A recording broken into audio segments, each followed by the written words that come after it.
In this video, I am going to show you how to use Google Trends for market research and also to compare keywords, topics and niches, and how you can do this very fast. And this video is to help you with learning activity 15, which is an individual practical activity for the Google Ads course, right? And the case study is as follows. Add Salt, Add Pepper is looking to promote Japanese food and Western food as part of their branding exercise. Using Google Trends to analyze the search trends on Japanese food and Western food for the past 12 months in Singapore, and we are to attach the screenshot of the Google Trends report inside here. So how do we do this? Firstly, there are a few clues that we look at in this question, and one of the clues is based in Singapore. It's very important to set your geographical location when you are using Google Trends so that you know the context of which the whole Google Trends research is all about. And also, just to let you know that Google Trends has data that is directly from Google, and basically the data is accurate because it is directly from Google. The second thing we want to know is that it is in the past 12 months, and that is very important. And also we want to compare Japanese food and Western food. Japanese food and Western food. And basically, Add Salt, Add Pepper is a company which we can Google them. Add Salt, Add Pepper website. So when we Google Add Salt, Add Pepper website, this is the Add Salt, Add Pepper website that we are talking about to find out whether Western food or Japanese food is more popular. We want to know from Google Trends, we know which is more popular, and it can give us clue as to which one to promote more on. Using Google Trends, we can know whether Japanese food or Western food is more popular in the past 12 months. They are based in Singapore, and perhaps that could be a deciding factor for Add Salt, Add Pepper as a company to decide to allocate more ad budget to the popular one. And that is why we are using Google Trends in this example to research. And so going back to the screen, we just open a normal Google search, and to go into Google Trends, we just type trends.google.com, right? Trends.google.com, or we can just search Google Trends. And we search Google Trends, we will realize that this is trends.google.com. We click through here, and as we know, we wanted to compare Western food with Japanese food. So we type Western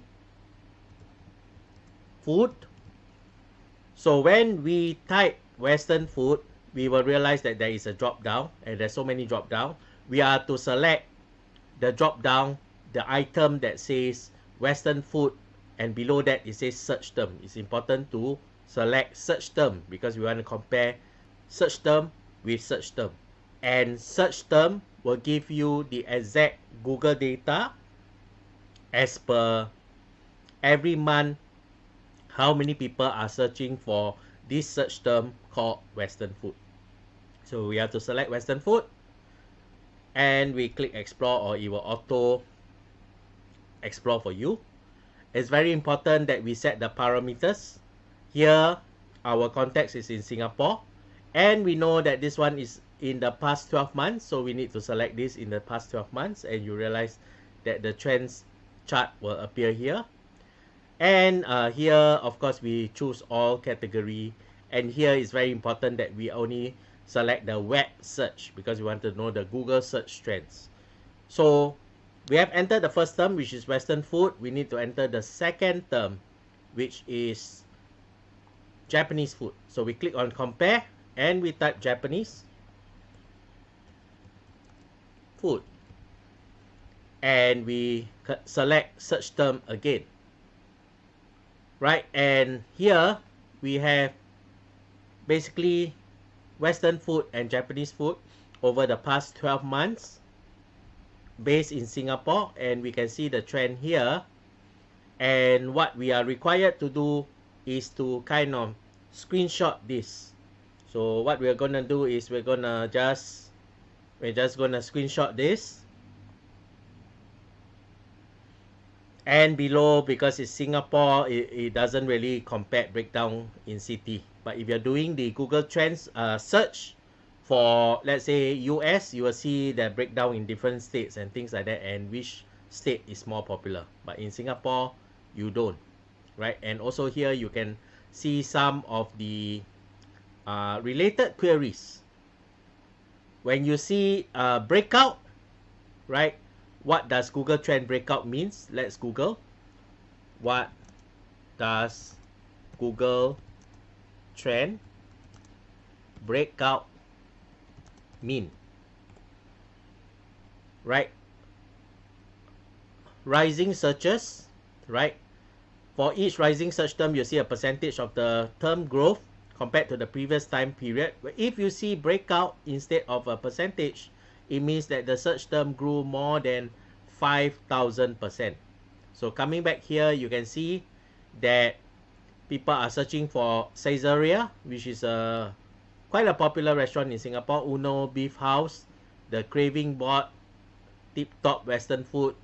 Then you know that the trend has reached more than 5,000%, right? And you can look at this. These are the related food queries that at that point in time, at a certain point in time in the past 12 months, there was a Next Japanese food fair, and Next is a shopping center based in Singapore. And you see the related search terms as well here. So just for the purpose of the example, what we want you to do is we want you to take a screenshot tool here like this, and we want you to screenshot the data. And after you have screenshot the data, we want to make sure that what we want to see is basically you have the Western food here, you have the Japanese food here, you have the country set as Singapore, you have past 12 months, right? And it is web search. You don't really need to touch the category portion. And we want to see this chart. Once you have everything here, what do? You actually copy and you come back to the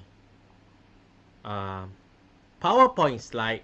So what you do in this learning activity 15, this is the question. So you leave it as it is. You right click the question slide and you click duplicate slide, and on the duplicate you can actually paste your answer here, right? And you can just scale it down a little, and basically when we project the screen, we will be able to see that this is Western food, Japanese food, Singapore, past 12 months, category, leave it as all category, web search, and we can see the trend here. And with that, you have fulfilled the learning activity 15, which is an individual practical activity, just so that you will be very familiar on how to use Google Trends.